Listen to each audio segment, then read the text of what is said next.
Dan puncaknya biasanya korban akan mati dengan cara yang mengenaskan, yaitu akan memuntahkan kotoran hitam beserta darah dan nanah. Sungguh kematian sangat menyiksa. Assalamualaikum warahmatullahi wabarakatuh. Hai lur, ketemu lagi bersama aku Asmi Harel. Kali ini aku akan membahas tentang 7 santet yang dikenal paling mematikan di Indonesia. Jadi pembahasan kali ini tuh lebih ke horor klinik ya lur. Terlepas percaya atau tidaknya kita tentang keberadaan santet atau ilmu hitam, yang jelas nyatanya masyarakat Indonesia ini masih banyak yang meyakininya. Baik itu hanya sekedar percaya kalau santet itu memang benar-benar ada, ataupun bahkan ada yang mempraktekannya secara langsung. Dan aku bahas tentang santet ini bukan bermaksud untuk menggiring opini kalian supaya percaya dengan santet ya lor, tapi hanya sebagai pengetahuan kita tentang budaya dan kepercayaan yang masih melekat di masyarakat Indonesia. Oke, tanpa berlama-lama langsung saja mari kita bahas.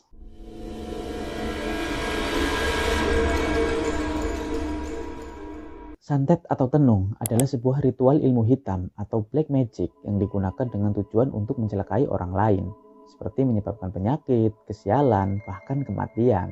Dalam praktiknya, biasanya si dukun santet atau bahasa kerennya praktisi supranatural akan menggunakan mantra-mantra, sebuah jimat ataupun bantuan makhluk halus berupa jin dan setan untuk mengirim energi negatif kepada targetnya.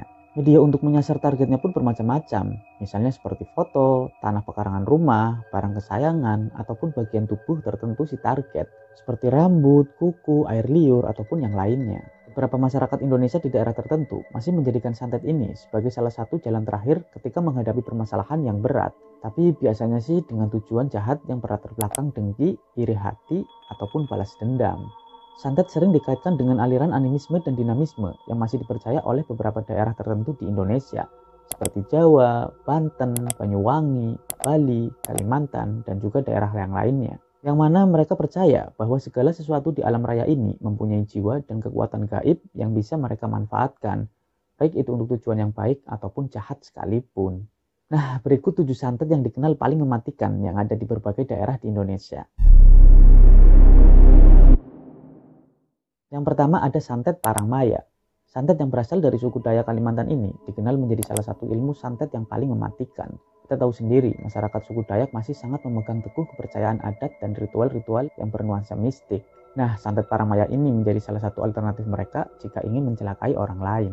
Jika menurut bahasa Dayak, Parangmaya berarti senjata tajam yang tidak terlihat.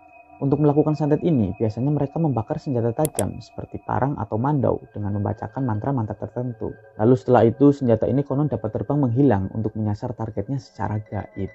Korban biasanya akan merasakan sakit di bagian tubuh tertentu, seperti diiris atau disayat-sayat senjata tajam, yang kemudian tiba-tiba meninggalkan bekas luka seperti luka sayatan, padahal tidak nampak habis disabet senjata tajam secara langsung. Ya, namanya juga gaib kan, jadi ya nggak terlihat secara langsung tapi terasa. Ada juga yang bilang jika santet Parangmaya ini juga terkadang berwujud bola api yang terbang mengincar targetnya. Setelah diserang, si korban akan merasakan sakit yang luar biasa dan rasa terbakar di sekujur tubuhnya. Santet ini juga bisa mengirim benda-benda talazim seperti paku, silet, jarum, bahkan mohon maaf celana dalam dari targetnya untuk dimasukkan ke bagian tubuh tertentu secara gaib. Ada-ada aja ya. Nah, yang paling berbahaya jika santet Parangmaya ini diarahkan ke bagian organ vital seperti jantung, hati, ataupun otak, yang mana efeknya langsung bisa mengakibatkan kematian. Ngeri ya. Selanjutnya ada santet Pring Sedapur. Santet ini berasal dari tanah Jawa, tepatnya dari daerah Tulungagung.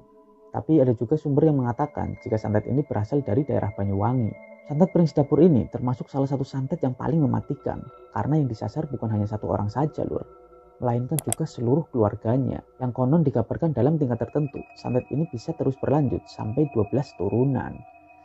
Ngeri banget ya. Jadi anak atau cucu kita yang gak tahu apa-apa bakal kena dampaknya juga. Korban yang terkena santet ini akan diserang hal-hal yang di luar nalar seperti sakit keras secara tiba-tiba, kecelakaan fatal, bahkan kematian mendadak. Dan santet ini akan menyerang satu persatu kepada anggota keluarga sampai habis. Biasanya orang yang tega melakukan santet ini karena sudah benar-benar dihantui rasa dendam yang telah mendarah daging sehingga rela melakukan ritual jahanam tersebut. Dikabarkan orang yang mau mengobati santet ini juga akan sangat beresiko karena jika kalah kuat bisa menyerang kepada dirinya sendiri.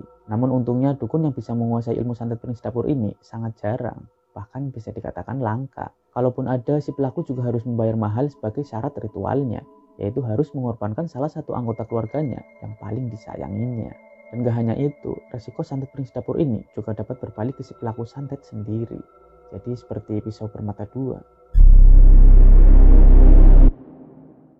Masih dari Tanah Jawa, selain santet perintis dapur, Tanah Jawa juga punya ilmu santet mematikan yang lainnya, yaitu santet brojo. Santet brojo juga dikenal sangat mematikan karena bisa menyebabkan korbannya mati dalam waktu yang singkat. Dan kabarnya santet brojo ini dikirim oleh si dukun melalui bawah tanah, sehingga sulit untuk dilacak dan dihindari. Santet brojo juga bisa digunakan untuk membuat orang menderita secara perlahan dengan menyerang psikis atau fisik korbannya. Biasanya si dukun akan mengirimkan ribuan jin jahat untuk mengganggu jiwa dan tubuh para korbannya. Efeknya, korban bisa menjadi stres, depresi, merasa dihantui, bahkan parahnya bisa menjadi gila. Yang kemudian secara berangsur-angsur akan menyerang fisik tubuh si korbannya. Tubuh jadi kurus kering, sering sakit tanpa sebab, lalu lama-lama pun meninggal. Namun meski sama-sama ilmu santet mematikan, santet brojo ini berbeda dengan santet perintis dapur, lur. Santet brojo hanya menyerang satu orang yang dituju saja, sedangkan perintis dapur menyerang seluruh keluarga. Seorang ahli spiritual yang sering menangani orang yang terkena santet brojo mengatakan, jika penangkal yang cukup ampuh untuk mengatasi santet brojo adalah ilmu dari tanah Madura, yaitu Sungai Rajeh Madura. Dan pastinya setelah melakukan permohonan khusus kepada Tuhan semesta alam. Berikutnya yaitu santet leak. Aku pernah membahas di video aku sebelumnya, jika ilmu leak ini sebenarnya bersifat netral. Bisa jadi untuk kebaikan, bisa juga untuk kejahatan, tergantung dari niat si pelaku ilmu leak ini. Nah, ilmu leak yang digunakan sebagai sarana menyakiti orang lain biasanya disebut ilmu leak pengiwa atau aji wegik, yang intinya mirip dengan santet. Ada beberapa jenis serangan gaib yang dikenal di Bali, seperti teluh atau semacam guna-guna, desti yang dikirim untuk membuat korbannya jatuh sakit, dan ada terang jana yang dapat digunakan sebagai ilmu terawang jarak jauh maupun untuk membunuh dengan cara hanya menatap korbannya. Ngeri banget ya. Menurut praktisi spiritual Bali, santet di Bali biasanya menyasar korbannya dengan cara mengetahui hari kelahirannya, yang mana hal tersebut digunakan untuk hitung-hitungan hari apes atau sial si korban sehingga santet bisa dipastikan tepat sasaran. Di Bali juga ada yang dikenal dengan yang namanya cetik, yaitu meracuni orang secara gaib. Biasanya pelaku melakukannya lewat media makanan atau minuman. Nah, cetik ini ada dua jenis, lur. Yang pertama ada cetik yang berefek seketika, dan ada cetik yang berefek agak lama. Ya, kurang lebih sekitar 6 bulan baru berasa. Efek cetik pun beragam, bisa berefek ringan seperti sakit perut dan panas dingin, sampai cetik yang berefek ganas, misalnya muntah darah dan sering pingsan. Cetik yang berefek ganas ini sering disebut cetik corong polo, yang mengincar organ bagian otak, dan juga ada cetik raratusan yang mengincar perut si korban. Makanya harus hati-hati kalau dikasih makanan atau minuman karena orang Bali. Tapi nggak gitu ya lur, semua orang Bali itu nggak semuanya kayak gitu. Santet berikutnya adalah santet Suanggi. Santet ini berasal dari daerah timur Indonesia, yaitu Papua. Sebenarnya nama Suanggi sendiri adalah nama jenis keilmuan yang ditekuni oleh seseorang mirip seperti leak. Namun sama dengan leak, ilmu Suanggi ini juga identik dengan ilmu hitam tingkat tinggi yang digunakan untuk mencelakai, bahkan membunuh seseorang lewat jalur gaib. Sehingga di sana ilmu ini sangat ditakuti. Saat Suanggi ini digunakan untuk menyerang, dia akan berubah menjadi bola api yang melayang-layang di atas rumah para korbannya. Lalu lama-kelamaan dia berubah menjadi sosok tinggi besar bermata merah. Terkadang Suanggi juga berubah menjadi bayangan hitam yang menyelinap ke rumah korbannya. Yang lalu beberapa hari kemudian, si korban akan sakit yang tidak bisa dideteksi secara medis. Dan kemudian jika tidak bisa ditangani, lama-kelamaan orang ini akan mati. Orang yang menjalani ilmu Suanggi juga berat resikonya, lur. Dia harus bisa menyediakan tumbal dari keluarga atau keturunannya sendiri. Jika si pelaku tidak bisa menyediakan, maka resikonya ia bisa gila. Suanggi juga diharuskan memakan bagian tubuh tertentu para korbannya. Biasanya sih bagian isi perut, supaya keilmuannya semakin meningkat. Dan konon orang yang mau belajar ilmu Suanggi ini hanya bisa dipelajari dari Suanggi lainnya. Ujiannya pun sangat berat, yang mana ujian terakhirnya si pelaku harus dimutilasi dan harus dapat hidup kembali dengan ilmu yang sudah ia pelajari. Allah a'lam bishawab.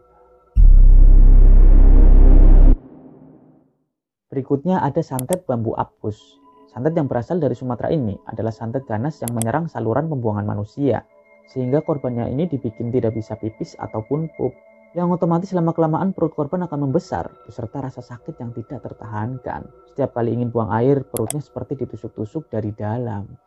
Setiap hari perut korban akan semakin membesar dan mengeras sebagai batu, dan saat ditekan seperti ada sesuatu yang bergerak-gerak di dalamnya. Jika sudah seperti ini, korban tidak sanggup lagi untuk makan ataupun minum karena akan terasa sakit dan penuh.